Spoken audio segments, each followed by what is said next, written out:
मिल साहब, पाकिस्तान के लिए अच्छा दिन। पहला सैटेलाइट मिशन चांद पर रवाना कर दिया है हमने।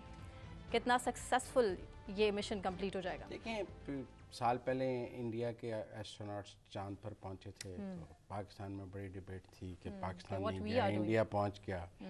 तो अब उम्मीद करते हैं 5 दिन लगेंगे इनको। तो 5 दिन बाद अगर ये चांद पर उतर जाते हैं चाइना के ताउन से, तो वो दोस्त जो पाकिस्तान को बहुत तनकीद का निशाना बना रहे थे और कह रहे थे कि जी भारत चांद पर पहुंच गया है, तो हमने क्या किया है। तो अगर 5 दिन बाद हम चांद पर पहुंच गए तो उनकी तसल्ली हो जाएगी कि हम भी चांद पर पहुंच गए हैं। अगर भारत चांद पर पहुंचा है तो उस वक्त चूँकि मुझे याद है बड़ी डिबेट थी कि जी देखें भारत चांद पर पहुँच गया और हम अभी कहाँ हैं, हम कहाँ हैं।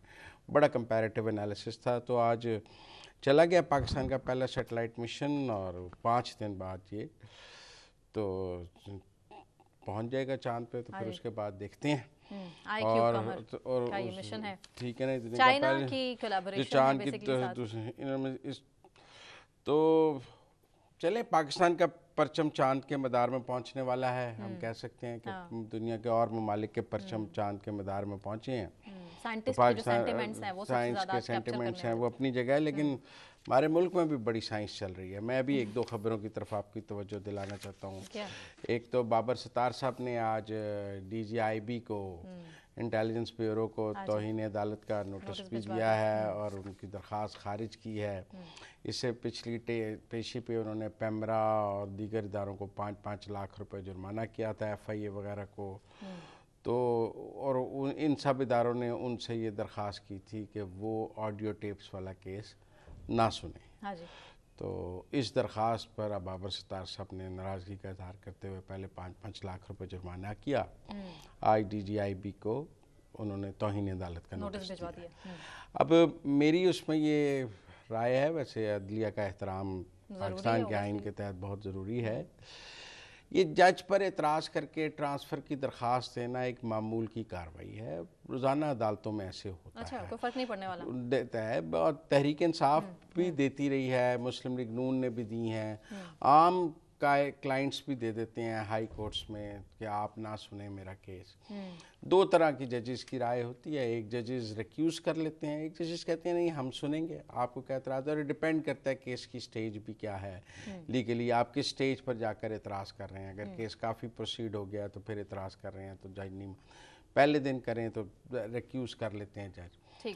लेकिन ऐसा तो कभी नहीं हुआ कि इसके जवाब में तौहीन अदालत की दरख्वास्त दे दी जाए, कार्रवाई शुरू कर दी जाए। मेरा भी ज़ाती तौर पे ख्याल है कि इट्स टू मच, क्योंकि फिर तो जो chief justice Islamabad high court के ख़िलाफ़ दरख्वास्तें कि वो ना सुने, बुशरा बीबी ने और इमरान खान ने दी हुई हैं, उन पर भी फिर तौहीन अदालत की कार्रवाई इमरान खान और बुशरा बीबी पे हो जानी चाहिए। और फिर जो कहते हैं कि हमारे केसेस काजी फायजी सा ना सुने, उन्हें भी तौहीन अदालत के नोटिस जारी कर देने चाहिए। क्योंकि मैं आज देख रहा था कि मखसूस नशिस्तों वाला केस भी लग गया है। 8 मई को उसकी हेयरिंग है और मुझे लगता है कि 2-3 दिन से जब उस केस को फिक्स करने की बात हो रही थी तो PTI ने एक चीफ जस्टिस पाकिस्तान के ख़िलाफ़ एक अटैक खोला हुआ था। PTI के अपने एक्स हैंडल से चीफ जस्टिस पाकिस्तान के ख़िलाफ़ ट्वीट्स किए गए, पोस्टर्स ट्वीट किए गए और हाईलाइट किया गया। तो आज चीफ जस्टिस साहब ने तो उस बेंच की सरबराही नहीं की है। उन्होंने कहा भाई, उन्होंने मंसूर अली शाह साहब को कहा है कि वो बेंच को लीड करें और अतर मनिल्ला साहब हैं और मोहम्मद अली मजहर साहब हैं। तो उन्होंने तो ख़ुद को रिक्यूज़ कर लिया है कि इस सारे के बाद। लेकिन बाबर सत्तार साहब ने उस पहले भी हुकूमती अहदेदारों को जुर्माने किए हैं, पहले उन्होंने DC इस्लामाबाद को सज़ा भी दी है। मैं समझता हूँ काफ़ी सख्त हैं ये फैसले, क्योंकि हमारे यहाँ तो आप लिख दें आइन और कानून में कि आप जज को ये दरख्वास्त नहीं कर सकते कि वो मेरा केस ना सुने। अगर और एक प्रेसिडेंट सुप्रीम कोर्ट कर दे या पार्लियामेंट, तो ताकि पाकिस्तान पूरे में कोई भी दरख्वास्त ना दे कि आप मेरा केस ना सुने। और अगर ये दरख्वास्त सिविल जज के बारे में भी दी जाती है, सुप्रीम कोर्ट में भी दे दी जाती है, वो क्लाइंट्स इस राइट को यूज़ करते हैं, तो फिर उस पर इतनी सख्त ऑर्डर्स देना मुझे लगता है कि ज्यादती है। अच्छा, लेकिन मुज़म्मिल साहब, ये जजेस में तकसीम क्यों है? یہی وجہ ہے کہ اکثر پولیٹیکل پارٹیز جو ہے اظہار اطمینان کرتی ہیں کہ ہم مطمئن نہیں ہیں, ہم نہیں چاہتے کہ اس جج کے پاس ہمارا کیس ہو, سیاسی جماعتیں بھی کرتی ہیں. میں یہ نہیں کہہ رہا کہ بابر ستار صاحب کوئی پہلے جج ہیں جن پر عدم اعتماد کیا گیا ہے, یا وہ کوئی آخری جج ہوں گے جن پر عدم اعتماد کیا گیا ہے. میرے خیال میں عدم اعتماد پر ججوں کا ٹالرنس لیول ایک ہوتا ہے. ایک جج اس درخواست کو ایک میگنانمٹی سے دیکھتا ہے کہ ان کے اعتراض کرنے والے کے اعتراض میں کتنا جائز ہے, کتنا ناجائز ہے, اس کو ریکیوز کرنا چاہیے یا نہیں کرنا چاہیے, یہ فیصلہ جج نے کرنا ہے.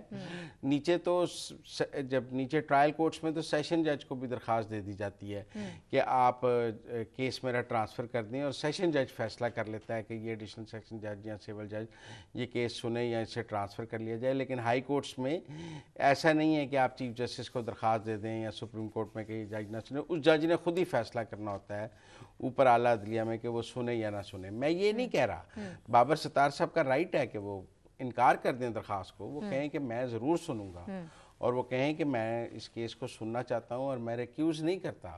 میں ان کے اس رائٹ سے انکار نہیں کر رہا, لیکن وہ چینج آف کورٹ کی یا چینج آف جج کی جو اپلیکیشنز ہیں ان پر وہ جیسے ریئیکٹ کر رہے ہیں, وہ ایسے جیسے وہ سمجھ رہے ہیں کہ میرے بارے میں آپ نے کہا ہے میں کیس نہ سنوں, میری توہین ہو گئی عدالت کی. ایسا نہیں ہے. یہ ہزاروں لاکھوں درخواستیں آج تک آئی ہیں, ہزاروں لاکھوں میں سے ہزاروں لاکھوں میں ججوں نے ریکیوز بھی کیا ہوگا, ہزاروں لاکھوں میں ریکیوز نہیں بھی کیا ہوگا, اور کہا ہوگا نہیں میں نے سننا ہے, اور ہزاروں لاکھوں پریسیڈنٹس ایسے بھی ملے ہوں گے جب جج نے کہا ہوگا میں نے نہیں سننا.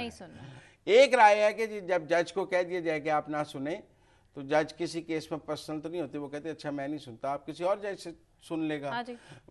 کسی بھی کلائنٹ کو یہ رائٹ تو نہیں ہے کہ وہ اپنی مرضی کا جج لے, لیکن جج تو پھر عدلیہ نہیں لگانا ہوتا ہے نا کہ وہ جس مرضی کو دوبارہ لگا دے چیف جسٹس بھی. تو اگر بابر ستار صاحب یہ نہیں کرنا چاہتے تھے ریکیوز, حالانکہ اگر ریاست ان پر عدم اعتماد کا اظہار کر رہی ہے, ریاستی کوئی ذات تو نہیں کہ ریاستی ادارے کر رہے ہیں, تو وہ کہہ بھی سکتے تھے کہ میں نہیں سنتا, میرا اس میں اتنا سننا کون سا ضروری ہے, کوئی بہت ہی پرسنل میٹر تھوڑی ہے کہ آپ نے سننا ہے, آپ ریکیوز بھی کر سکتے. لیکن میں کہتا ہوں جی وہ یہ ان کا اختیار تھا, انہوں نے اختیار استعمال کیا اور ریکیوز نہیں کیا.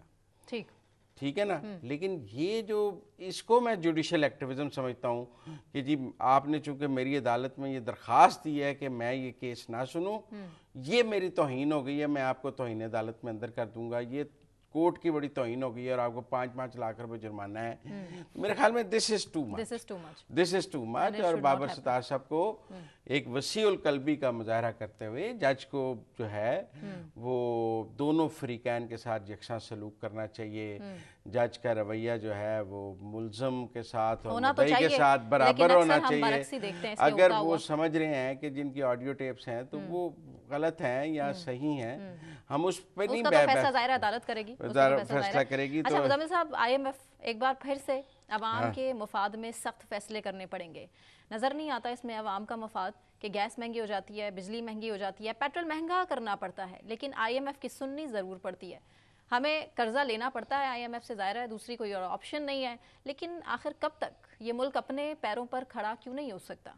دیکھیں پہلی بات تو یہ ہے کہ یہ حکومت نے تاجروں پر ٹیکس لگانے کی کوشش کی ہے. یہ تاجر مہنگی بجلی خرید لیں گے, انکم ٹیکس نہیں دیں گے, ریٹرن نہیں فائل کریں گے.